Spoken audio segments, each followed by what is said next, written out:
Okay, 30 seconds. 30 seconds. Get your questions ready.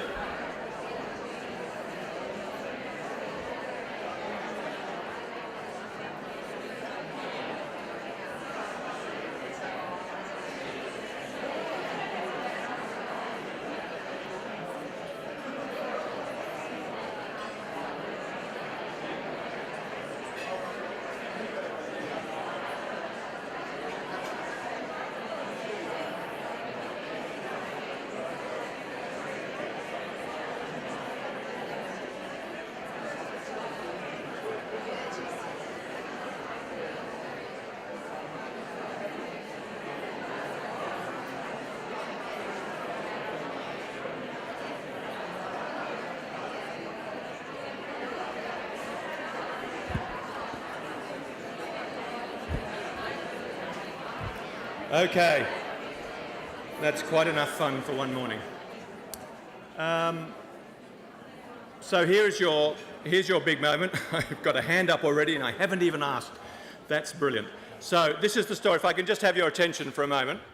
I am going to do the best I can to make sure I pick up every hand, and I do have one right in the middle already, so that's where we're going to start, but we don't necessarily then have to have any particular pattern. I will keep kind of waving across the room, and I've suggested to the speakers that we won't have a situation where every one of the 9 speakers necessarily feels they have to answer every question, because we don't have that long, but obviously whoever wishes to jump in, and they can share their talking sticks here, their electric talking sticks up here, and then we'll get as much of questioning as we can, and we have a question right in the middle to start. So if we can get a microphone right here, we have 2 brilliant microphone workers to handle the room. You might just introduce yourself, I suspect would be a good idea, wouldn't it, and where you're from. I think you'll find it'll work. Thank you. My name is Barry Burney. At our table we had a really interesting question from Des, and that was, who plants the seed? And so the question that comes from that is any of our 9 people in the suspect line up there able to say that the seed for the idea came from the community, or whether it came from the hegemony of the power brokers? Big words, dangerous words too, risky. Good words though. All right, anyone want to comment? Where did the idea start? Yep, go on. Well, you've got for us, look, the idea came from within government. We knew that we had to do something better, and we knew that the data was out there. So we came up with the idea, but I know that's not always the case. So. What about others? Yep, grab the machine. That's it. For me, the idea always comes from the community, and the majority of the time, I'm kind of just fishing around, waiting for that idea to find me. Any other observations? Yep, keep going. So the Cockies project was started by an NGO. So it was an outside of the community, but the community were giving us a lot of hints by not engaging in anything that was going on in their region. So that's an interesting point, isn't it? The idea might have come from outside, but did you hear it? We had, I suppose, a context where we had a new CEO, but it did come from the staff saying, how do I let him know what I'm already thinking, what we should do? And so then the kind of jam, he said, well, let's do a jam. We all sort of went away and looked at our dictionaries to find out what that was. And it became a mechanism for joining that. But there was a groundswell of, okay, we've got change here. How are we going to do that? And so many staff were voicing that. Okay. Any other last comments? Yep. What we found is Hands up for questions. In some of the international examples, it's starting in different places, government, communities, service in the middle. And in terms of the people approaching us, it's a mix. There are some communities that, looking at the sort of what's happening to their kids, they're beginning to say, how do we work together to make a difference? But we've also got inspired leaders coming out of the community sector and government as well, saying there's things we want to do differently in this space. Cool. Let's have some more questions. Yes, a hand up there, and then I'm coming down here, and then back to that. Actually, we'll do those 2, and then down here. Please. I'm Jill Woodlands from the Conservation Council. We were talking about how we make co-design the default way of working, so it's actually business as usual. Today we've come together to hear about more extraordinary ways of working. How do we make this the ordinary way of working? Yeah, that's a great question. That occurred to me too, I must say. So when all the excitement is over, do we all go back and sink back into our normal whatever? Yeah, go right ahead. I think having an organisation where that's led from the top is huge. And for me, working at Adelaide City Council, to have Lord Mayor and CEO backing those types of ways of working is massive, because that filters through the whole of the corporation. That sounds plausible. Yep, keep going. Yep. pass the machine. I'm a firm believer in giving people the opportunity to actually experience it. And I remember Emma Lawson from Department of Premier and Cabinet speaking on this, that once she'd stepped into it, she felt the difference. And I think we have to really go out and create opportunities for people to do that safely. I like that, yep. And then we'll go to the other end. This is going to be quite fun, I can see. Just testing our co-production skills up here quite interestingly, but anyway. Look, just to take, I used the phrase CV Gold in my presentation, so maybe I'll go there. It's about performance, achievement and recognition. People love being recognised for doing great work, so it's about inspiring, certainly my agency, inspiring my minister, inspiring my premier to want to do more of this. So it's about achievement. If you succeed, others will follow. Just up at the end, I think we had a comment, yeah? Once I've seen that something works, I can get a little obsessive. The people in the room that know that about me, you hear how many do. It's a ripple of recognition there, I can see. Yeah, so I now have a what do I want to do? And then my second default question is how can I do it? And my third default question is this a place I can apply co-design? So for me, it's now automatic thinking. I agree with you have to feel it. Once you feel it, you're involved. And you have to tell the good story. So, wherever you can, share that this does work so that people are able to overcome that fear of risk. Okay. Any other quick comments on the panel before we go? All good? Okay, Yeah, gentlemen. No, wait, one more. I beg your pardon, I'm sorry, I didn't see you. I'm Right. sorry. Caught. I actually wanted to say that I think one of the keys to making this business as usual is being prepared to have enough people in your organisation who are willing to take that slight risk to work that way, and for the managers to support the people to give them permission to work like that. I think that's the key. That seems pretty straight. Yeah, that's close to the bone. The gentleman in the white track top, we just need another microphone. Did it go away, the other microphone? Ah, very good. Being in the middle of the room obviously is obviously a challenge, that's right.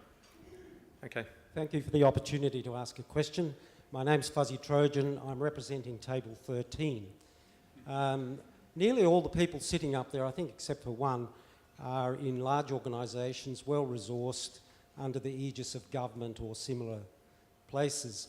What does a power of one person do who has no support system whatsoever, perhaps very little or few resources, but may have a huge transforming idea? Cool, that's a great question. Thoughts, comments? Yep, get started anyway. As possibly being the one person who isn't in a big organisation. No, small organisation, part of big things. NGO, yeah. Okay, so there's a few of us.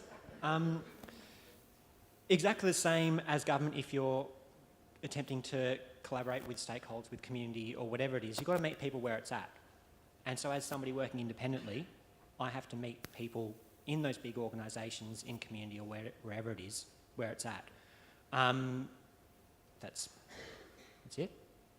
Other comments, observations? What do you do if you're on your own, or appear to be on your own? Can I avoid the question? And I sympathise with what you're saying, but I also want to say something about a big organisation. It's sort of a lot like a lot of little individuals. So one of the things about this is getting to those people who say, well, look, I just want to do my own thing. How does this affect my work? Leave me alone. So going across a large organisation is actually what this is about, is bringing all those individual voices together. So you have to go for the relevance question in the end and make, well, how do I build an alliance in a community? And maybe that principle occurs whether it's you're one and outside an institution or you're even within, because the way institutions work these days, it's a lot of the co-creation just won't happen by fiat. It needs leadership, but it's not just going to happen otherwise. Yeah, I was just going to say that, and even answer to the last question, I think everybody has a capacity to do something within their own role or life, even if it is small, may seem small, but it actually leads to bigger things. And so I think just doing it where you're at and starting off with something that you have capacity to do within your own resources and within your own scope, and then that may lead to other things. Okay. Now, I think I had a question at this table, but actually the microphone's just gone behind you, so microphone wins at the moment. We're not going to forget, don't worry. There, and then we'll come forward one, please. Matthew Walton from the Office of Public Sector Renewal. A lot of the projects that were discussed dealt with long-term systemic issues. I was just wondering, how do you maintain the interest of the executive, the interest of your project sponsors over the long term, over a number of years, when there's such a demand for sort of instant results. There you go. Go for it. I've been handed the mic, so it sounds like that was focused at me. Yeah, it was a 10-year investment for us. A couple of real tips, I guess, from my point of view is be honest and frank up front. I came from North Queensland having just finished rezoning the Great Barrier Reef Marine Park. I didn't have a job here. I arrived. The government sort of wanted to do something marine-y, and I said, you know, get me on board. I want to take you on a journey with marine parks, but it's going to take 10 years. It's going to be a whole lot of pain, but it'll pay dividends at the end. And so getting that sort of authorising environment, that authority up the front and being really frank about what's going to happen, that way there were almost no surprises along the way. So for me, that was what we needed. You get the bandit on the train, as I call it, so they can't blow up the tracks. That's an interesting piece of advice. I quite like that. Keep an eye on the bandits, clearly. Go ahead. I think one of the benefits of co-creating solutions to complex systemic problems that you're talking about is actually divesting responsibility in lots of different people, in lots of different positions across government, and it makes it more resilient to change. So from our example in 5,000 plus, I don't think there's anyone from that original 17 people around the table that still exist. But what's happening is that Adelaide City Council, I think it's worked out as about 52 of the 99 recommendations we made being implemented, and about 24 are currently being implemented. And I wouldn't even know where that was happening or who was responsible for it, but you can just see it occurring because it's divested across so many different people. Okay. Any other comments before? Make sure I don't miss one. Yeah, John. At an individual and an emotional level, and I find this in organisations, individuals, all sorts of things, for somebody to continue to invest emotionally in something, it's got to form part of their sense of who they are. And so if it doesn't align with their sense of who they are, you might be able to get them on board for a project or something like that, but for them to be committed to something, it's got to form part of who they are. Okay. I'm good. Okay, now we've got just down here at the table. I can't see that table number, I'm afraid. It's very carefully... Thank you, table 8. There you go. Any other hands up, let me know. Okay, thanks. Thank you. Tom Mowbray, Department for Environment, Water and Natural Resources. Look, my question is that in many projects there seems to be a tension between what technical experts believe the system needs and what the community views might be. I'm just wondering are there limits to co-design, and just for an extreme example, you know, would we consult the community about how much tax they want to pay? The answer is some people do, actually. A lot of places do, interestingly, just on tax, but let's not go there. So, yes, expertise or community? What's the tension? Yes, you should.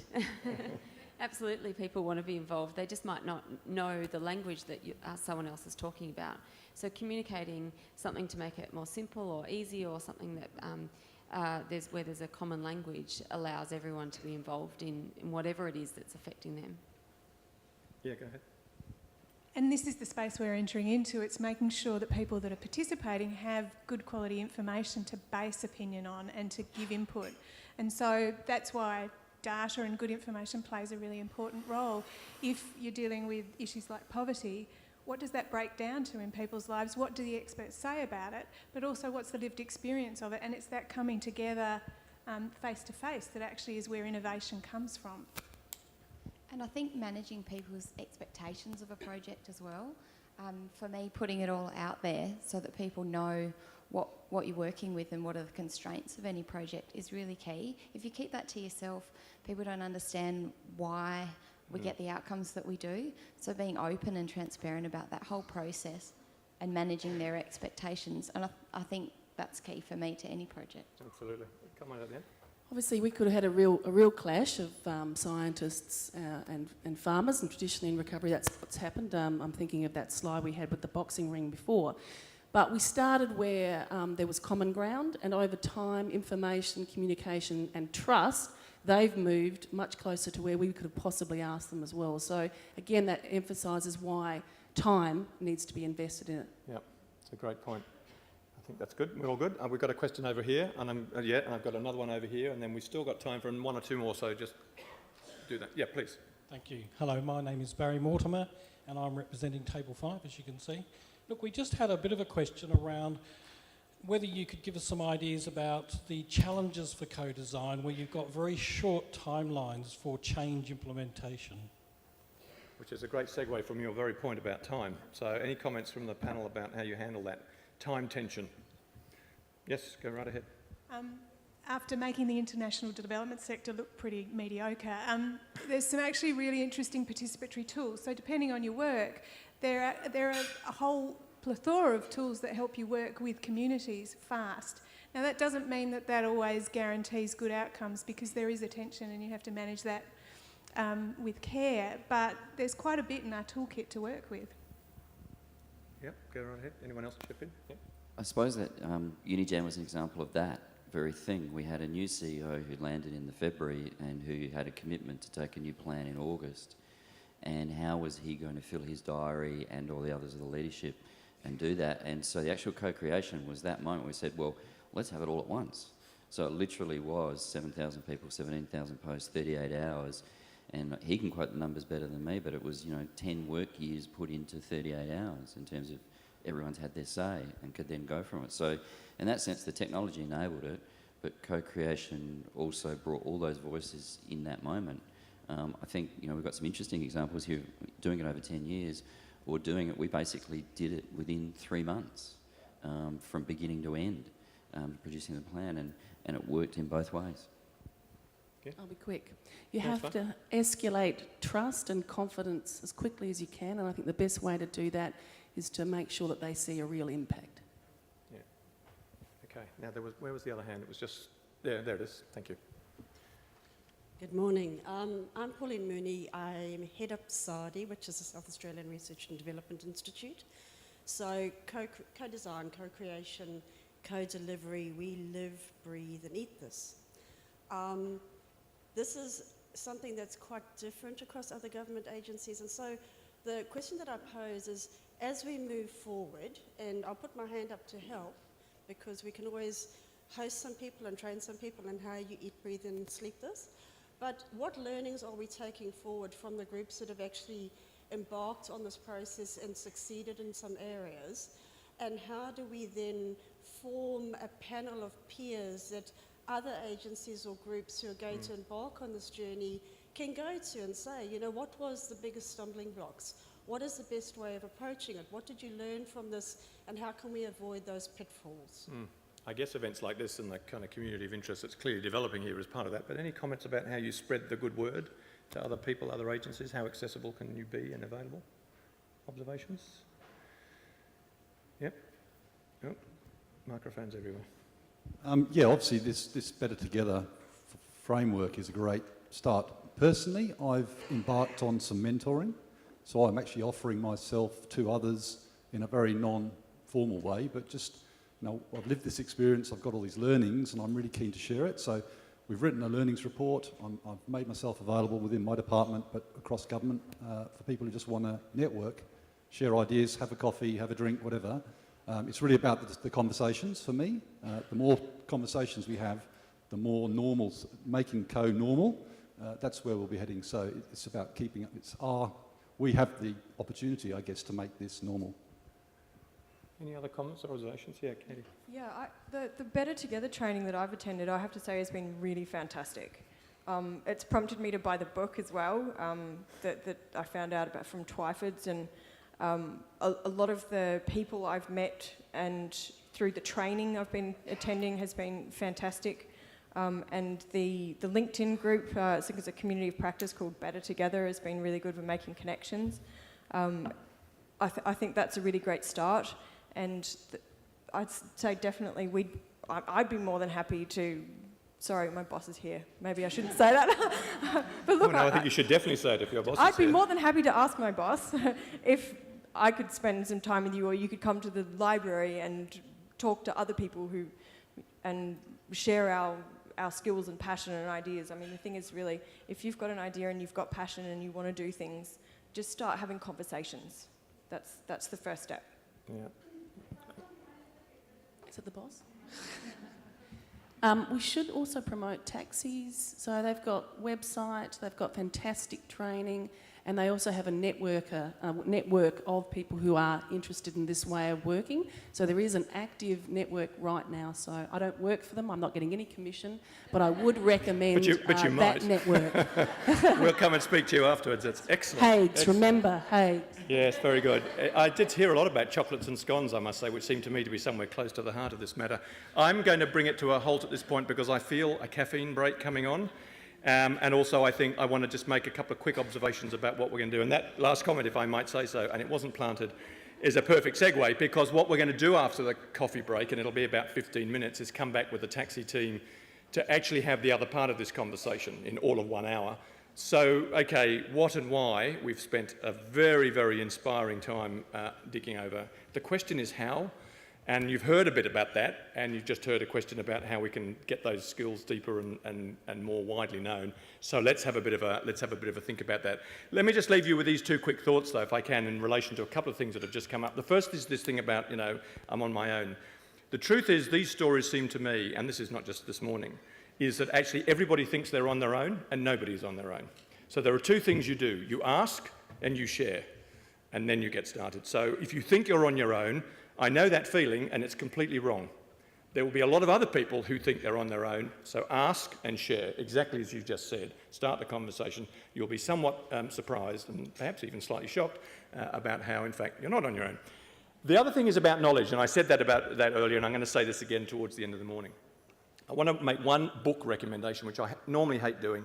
It's awful when you go to conferences and someone up the front says you should read this book, and it's only good because obviously they've read it and you haven't, But there is a very important insight into this story that I really think you might find very interesting. It's a book called Too Big to Know, and it's written by a guy called David Weinberger, who's a philosopher at Harvard and has written some of the best writing about the internet age and about the world of collaboration. And the subtitle of this book is When the Facts Aren't the Facts, When Experts Are Everywhere, and When the Smartest Person in the Room is the Room. Have a very enjoyable coffee break and be back here in 15 minutes. Huge thank you to the panel. Fabulous session. Thank you. Thanks, guys. Very good.